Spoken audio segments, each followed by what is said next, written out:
ask what you can do for your country. During his inaugural address in 1961, President John F. Kennedy asked one of the most famous questions in American history. But did you know that day he also honored history when he became the last president to uphold the tradition of wearing a top hat? There was formal garb that outgoing and incoming presidents wore to the inauguration.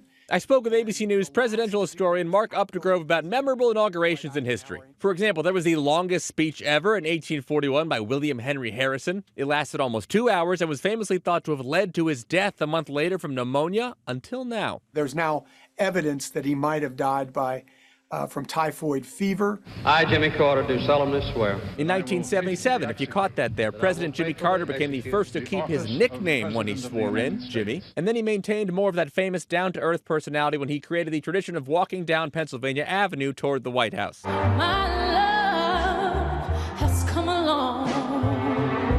And of course, we've also had many famous musical performances, especially at the inaugural ball, like Beyoncé singing At Last in 2009 while President Obama and First Lady Michelle Obama slow danced. Musicians have often gotten involved, like in 1961 with the inauguration gala that Frank Sinatra produced for the Kennedys.